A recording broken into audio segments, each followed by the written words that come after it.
ultimately, your body takes care of that all the time. Because if you have to think about, oh, now's the time to breathe in, or now's the time to breathe out, you might expire in that much thought process. But this is about inspiration. That's what inspiration actually means. It needs to breathe in. To inspire is the breath in. And expiring is letting it out. Unfortunately, hopefully none of you let it totally out while you're with us. Don't do that. But this is an interesting way to think about how people might be feeling when they take part in this kind of a process. Why there is overwhelm. Why there are some people who are in clarity. And why some things can be challenging. So I'm going to work on this pattern that we have on the floor over here. If you want to see more closely, gather yourself closer over here, or you can see from where you are. Wonderful. So often we come in to a process, and I'm going to just invite you to look like a question. I don't know. That's very inspirational.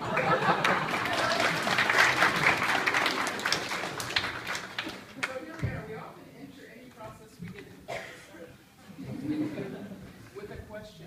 I don't know what your question is when you came here, but many of you said, I want to know how to apply this stuff to my work. We have a flip chart that has some of your responses. So a lot of people said, how am I actually going to use this? Some of you were like, I'm in a personal transition. What could this mean for me? So everybody enters some process or some part of their life or something they're engaged in with a question. And they're hoping, so could you guys just move like a big tip? Like, yes. So you want to get to the other end and yes, we achieved that. That's a really fantastic thing. Most people want to do that. So this part of the diagram, as people are stepping into something, is actually called divergence. You'll notice that that part of the diagram is moving apart from itself, right? So this is the divergent part of any process.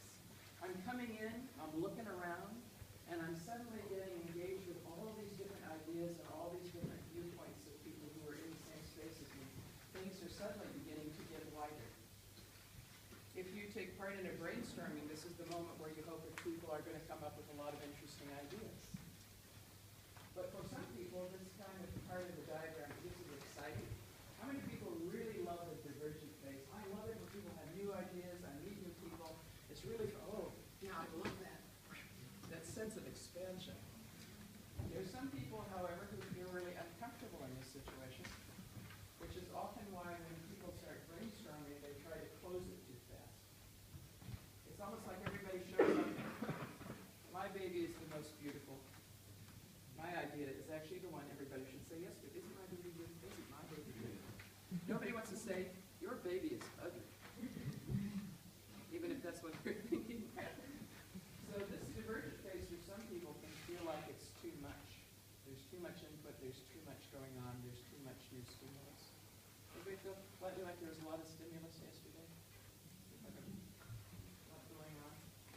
There's multiple stuff going on that we're working on, so that makes it challenging for people who are not naturally great with lots of new stimulus. This can be a challenging moment. So this is when we expand, we begin finding new ideas. This is why we actually stepped into World Cafe yesterday, because we wanted you to get the idea of how many different ideas were in the room. What's a different idea than yours? How do other people come to this subject matter that might be different to how you do it? Anybody you engage with in the process is going to first want to know, who else is in the room? Am I safe? How are people going to listen to me? How is this material going to be worked on? Am I going to be respected? Are we ever going to make it to the end? So this is that phase when people are asking each other lots of questions. And it's starting to kind of, this is the forming kind of stage. This part here is called emergence. So at some point in time, there is an emergent quality that comes into a group. So this diagram, I just want to say, was named by Sam Keener, who works out of San Francisco, and originally named this part of the diagram and talked about how groups work in this kind of a thing. So this is the emergent phase. This is where it can begin to feel messy and sticky. Like, I don't actually know what the answer is, and nobody is actually sure, and sometimes it can get so like, I hate myself, I hate everyone else, and I want to run screaming from this room. We're never going to make it. Some people love this phase.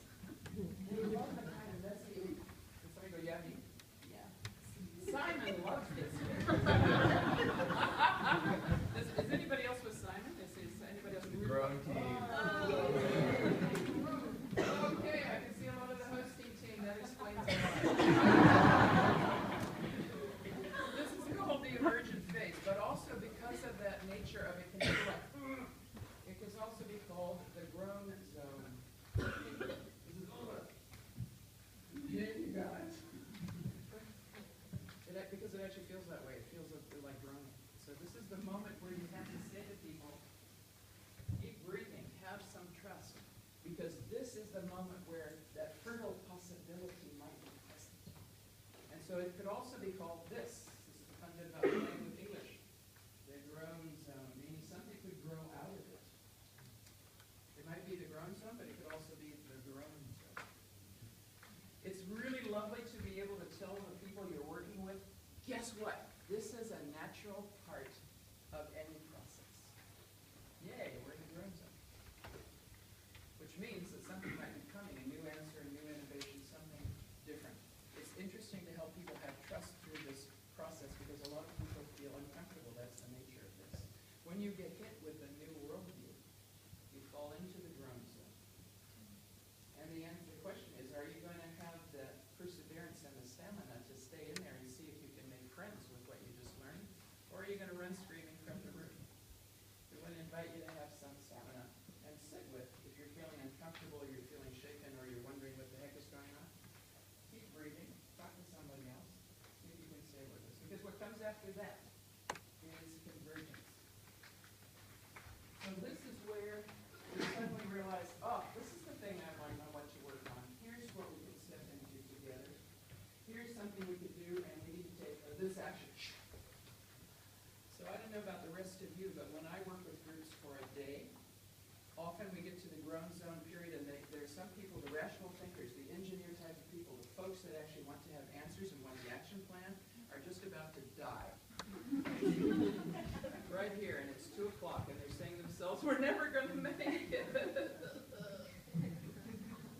Meanwhile, the relational people are having a really fun time. And they need long enough in order to make relationship to be able to go through the tough stuff to get to the end and do this faster. So this is the paradox of go slow to go fast. Often when you take a long enough time to stay in it together, you get the answer that's much more robust, that you can move on faster at this time. But you actually naturally have to go through this. If you haven't done a little bit of groaning and stuff, maybe you haven't thought about it enough. You haven't been challenged enough by what's going on. Or it may be kind of smooth because your alignment that works out. So how many people are really comfortable in convergence? I love that space where kind of come together and you know what you're going to do. Yay!